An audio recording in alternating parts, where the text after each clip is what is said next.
Selamat pagi, salam sejahtera bagi kita semua. Assalamualaikum warahmatullahi wabarakatuh.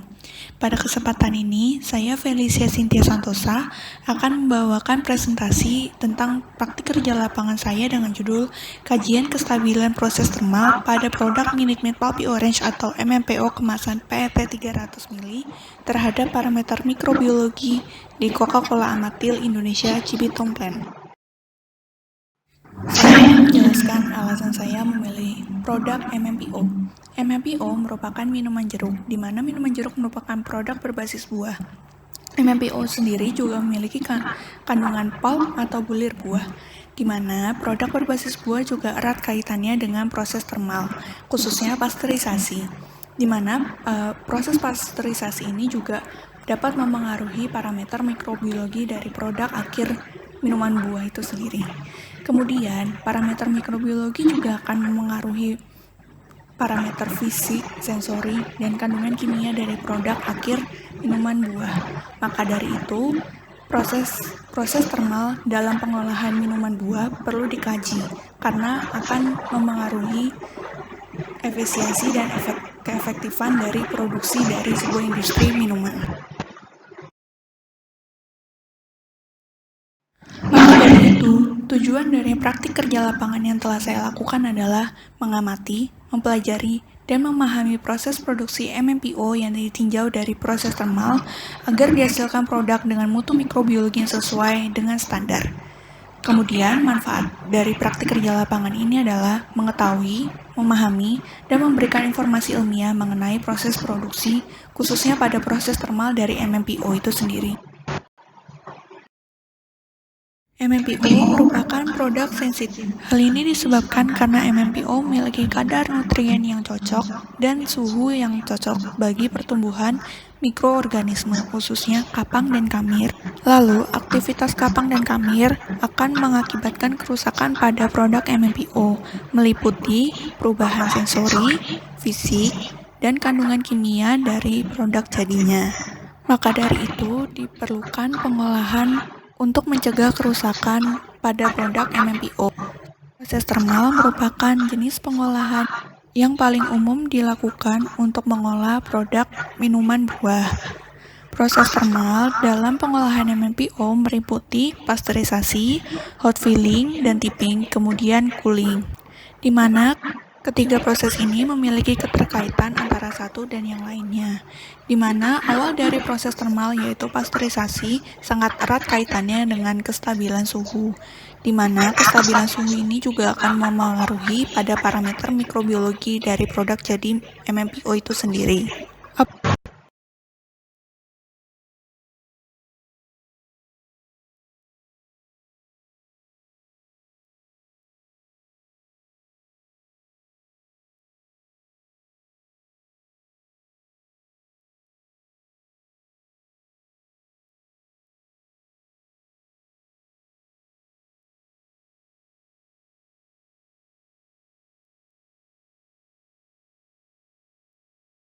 Materi yang saya gunakan dalam praktik kerja lapangan ini adalah proses termal pada produksi minuman jeruk MMPO, kemudian produk jadi MMPO untuk diuji secara mikrobiologi. Kemudian, metode yang saya gunakan dalam praktik kerja lapangan ini adalah observasi lapangan pada tahap produksi MMPO dan dititik beratkan pada rangkaian proses termal dari MMPO itu sendiri. Kemudian saya juga melakukan dokumentasi pada proses produksi MMPO, kemudian produk jadi MMPO, dan kemudian pada pengujian produk MMPO secara mikrobiologi. Akan menjelaskan alur dari proses produksi MMPO. Yang pertama adalah pencampuran base juice dan base sirup, kemudian preheating hingga suhu 55 derajat Celcius, kemudian deaerasi atau pengurangan kadar oksigen pada beverage di deaeration tank, kemudian pasteurisasi dengan plate heat exchanger jenis tube pada suhu 94-98 derajat Celcius. Kemudian pengisian beverage ke dalam botol dan penutupan botol. Pengisian sendiri dilakukan dengan cara hot fill. Kemudian cooling atau pendinginan pada cooling tunnel. Kemudian dilakukan labeling dan packing. lalu penyimpanan di gudang, di mana pasteurisasi ini merupakan CCP atau Critical Control Point dengan jenis bahaya mikrobiologi.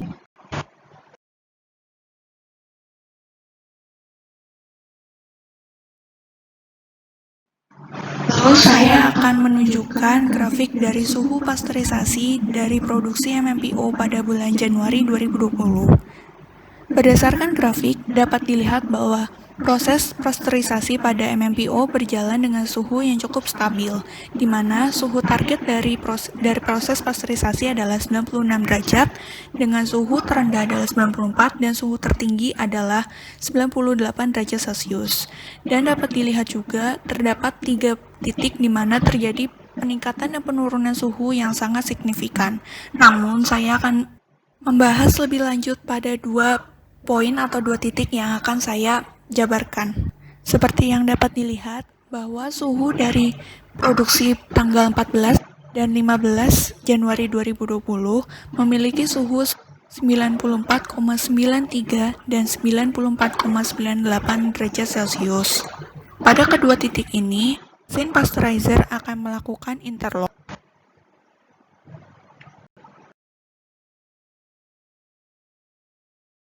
Saya akan menjelaskan lebih lanjut tentang interlock.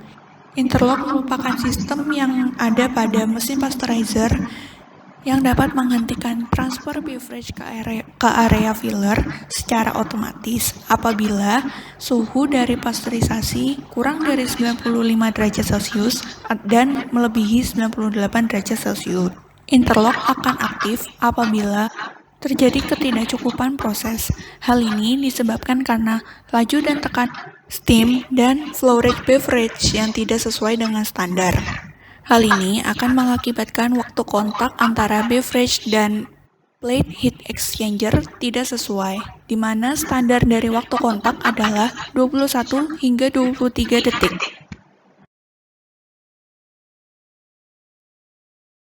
Kemudian saya akan menampilkan grafik dari suhu pengisian produk MMPO pada produksi bulan Januari 2020. Seperti yang dapat dilihat bahwa suhu pengisian MMPO telah berjalan dengan suhu yang stabil, yaitu dengan standar lebih dari 85 derajat Celcius. Pengisian ini dinamakan hot filling. Hot filling merupakan metode yang paling umum dilakukan dalam pengisian minuman buah, karena hot filling juga dapat berperan dalam proses sterilisasi botol. Hot filling juga menyebabkan keadaan yang tidak cocok bagi mikroba untuk tumbuh karena suhu yang tinggi. Lalu saya akan menampilkan grafik suhu tipping. Dapat dilihat pada grafik ini bahwa suhu dari tipping telah berjalan dengan suhu yang stabil, di mana standar suhu tipping adalah di atas 80 derajat Celcius. Tipping merupakan metode sterilisasi closure atau tutup botol. Kemudian, tipping juga dilakukan untuk menguji kebocoran pada botol. Kemudian, saya akan menampilkan grafik suhu pendinginan.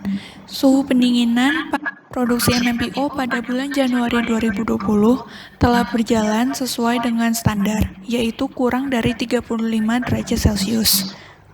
Pendinginan produk dilakukan untuk mencegah terjadinya kondensasi pada leher botol dan menurunkan peluang tumbuhnya mikroba pada leher botol. Hal ini akan mencegah kerusakan pada produk selama penyimpanan. Saya akan membahas tentang penjaminan mutu mikrobiologi dari produk MMPO yang dilakukan dengan metode perhitungan yeast and mold atau kapang dan kamir menggunakan medium M-green.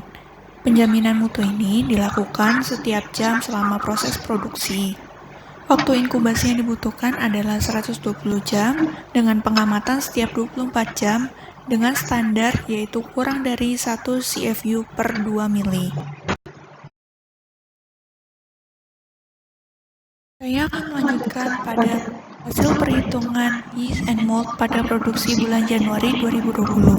Seperti yang dapat dilihat pada tabel, MMPO yang diproduksi pada bulan Januari 2020 memiliki Jumlah kapang dan kamir yang sesuai dengan standar, yaitu kurang dari 1 CFU per 2 mili. Jumlah kapang dan kamir yang sesuai dengan standar disebabkan karena proses pemanasan dengan suhu yang stabil, sehingga akan menghasilkan kondisi yang tidak tepat bagi kapang dan kamir termostabil untuk melakukan aktivitasnya, sehingga jumlah perhitungan kapang dan kamir sesuai dengan standar yang berlaku pada Coca-Cola Amatil Indonesia, yaitu CORE atau Coca-Cola Operating Requirement. Saya akan menyajikan data dari pengujian kualitas air cooling tunnel secara mikrobiologi. Seperti yang dapat dilihat pada tabel bahwa air dari cooling tunnel yang digunakan untuk mendinginkan produk MMPO telah sesuai dengan standar CORE, yaitu kurang dari 1 CFU per 100 mili untuk perhitungan coliform dan kurang dari 100 CFU per mili untuk pengujian total count atau perhitungan kapang dan kamir. Air cooling tunnel diberi tambahan klorin yang berfungsi sebagai disinfektan yang dapat mencegah terjadinya kontaminasi silang antara air cooling tunnel dan packaging atau botol dari MMPO.